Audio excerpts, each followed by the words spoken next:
Hey, what's good, everybody? I'd like to welcome you all to a brand new episode of the Boombox Guru. I'm your host, LB, and for today's show, I'm going to be doing another CD update. This would be CD update number 8. I know it's been a long time since I did the last video. I think it's been at least about 2 or 3 months since I did the last one. And recently, I got a few pre-order CDs in. I finally got all of them in, so I wanted to wait until I got all of them and was able to have a chance to listen to all of them before I did this video. And these particular albums are within the rock slash metal category. There's actually one rock album, and then the other three are metal CDs. And these are brand new releases that came out this year.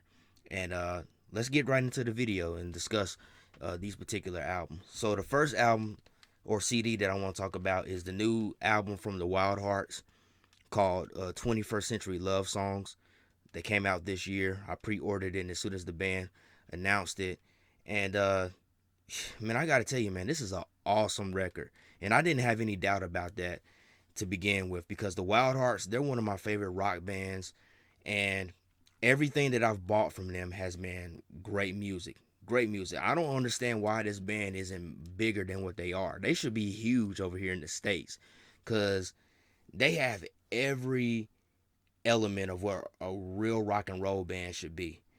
All of it. Great, catchy, crunchy riffs with a pop twist that is catchy. Just pure unadulterated rock and roll music, man. And this album right here, 21st Century Love Songs, man, they're continually on a roll. You know, their last album, their comeback album, which came out back in 2019, Renaissance Men. What a wonderful comeback album for the band. I mean, they came in and kicked the doors down with that record, and they're continuing to do that with this one, man. Still heavy. They're still heading more into that heavier rock direction. Lots of great songs on here. Subject matter wise, it seems that the band on this particular album are focusing more on like politics and mental health. Uh, Judging by some of the lyrics, it seems that a lot of what went into the subject matter was inspired by the pandemic. Everybody being in lockdown and things of that such. There was a lot of people that suffered a lot of mental health issues because of the lockdowns and with the virus and everything that was happening all over the world. So a lot of the subject matter seems to still be, well, excuse me, seems to be inspired by all the things that have happened within the past year. But it's still got that classic Wild Heart sound to it, man. Just great crunchy riffs, catchy pop choruses, just all the makings of what a good rock band and what a good rock album should be, man. So if you haven't checked out 21st Century Love Songs, I highly urge you to go and check that album out. Definitely one of the best rock albums to come out this year. I've been playing it constantly, man. It's just that good. So the Wildhearts 21st Century Love Songs, definitely go check it out if you haven't listened to it, man. And also check out the other albums by the Wildhearts if you're not that familiar with them, man. They have a great catalog of music. All right, so next album is actually coming from probably one of my more recent favorite metal bands. That is the album called Wallflowers by Jinjer, which came out this year. Uh, I got to be honest with you, man. I was really disappointed by this album. And it's not because that I think it's a terrible record per se. I just was not very intrigued by nothing that they did on this record. It just doesn't have a lot of things on here that are memorable, in my opinion. You know, that funky influence groove that they had on the previous records, as well as them switching different musical genres in one song on a lot of the tracks on the albums. None of that was present on this record. This is pretty much a very aggressive album, man. It's from the first song. It's just heavy. And it really doesn't let up until it gets to the song Wallflower, which is track number 8. And then it just picks it right back up, man. They seem to have taken some sort of like a math metal approach with this record. I did pick up on like some kind of death metal influences, as well as a little bit of black metal influences in Tatiana's vocal range. Some of her harsher vocals, kind of borderline black metal style. And I did pick up on those blast beat rhythm, those death metal blast beats that their drummer was doing, man. But I don't think the music on here was bad. To me, it just wasn't as memorable as what they've done on previous records, man. I think that as of right now, I think that Wallflowers is somewhat of a step down compared to what they did on Macro and King of Everything. I mean, it just doesn't have anything that's like interesting. I mean, for the most part, I was kind of bored listening to this record. I mean, I know one day that I put this album on and was trying to listen to it. I didn't even finish it. I just got bored and wanted to move on to something else. So that's where I stand with this record right now. I'm definitely gonna have to take some time and get in a mood to really want to sit down and listen to this album.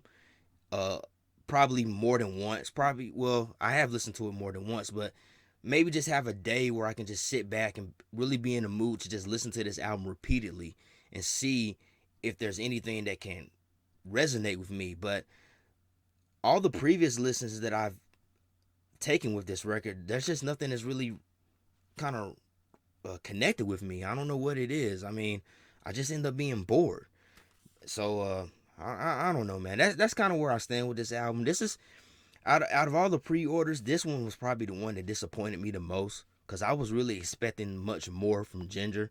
I was really expecting something, a lot more memorable, a lot more kind of mind blowing like they've done in the past, but you just didn't get that with this record, man. So I don't know. Maybe with more listens, maybe my opinion about it will change. But as of right now, I just feel like this is probably the most disappointing pre-order that I got.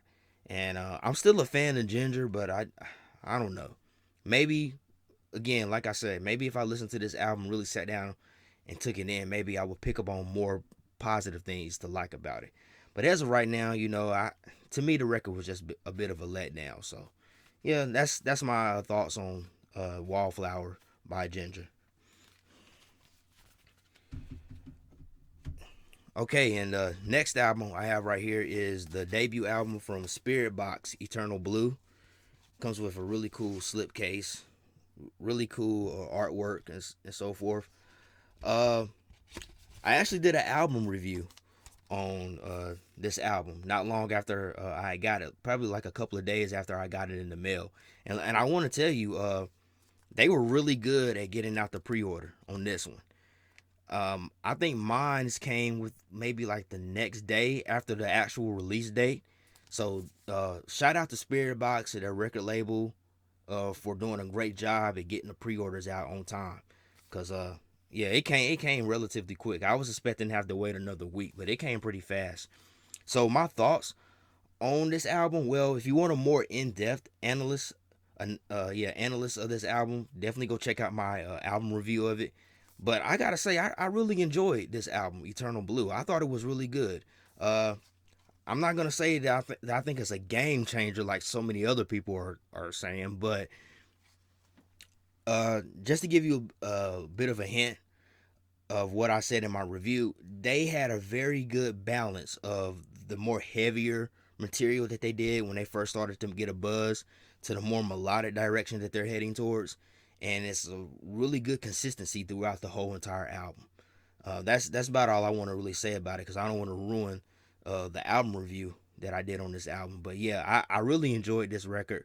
I definitely enjoyed it a lot more than the Jinjer album. And not to try to put those in competition, but still, man, I go back to this album a lot more than I do the Jinjer album. They just did a really good job at keeping that balance because I was a little bit worried that they were going to kind of veer away from that more heavier stuff that they came out with, which got them their buzz. But they had a great balance of both of where they were in the past to where they're headed. So definitely a great debut album, solid debut. Can't wait till the next album whenever they start writing and preparing for that. But yeah, I think Spirit Box really dropped a solid debut album, man. Congratulations to them on all the success that they are seeing right now because they definitely deserve it. So yeah, definitely go check out Eternal Blue by Spirit Box, man. Awesome debut album in my opinion.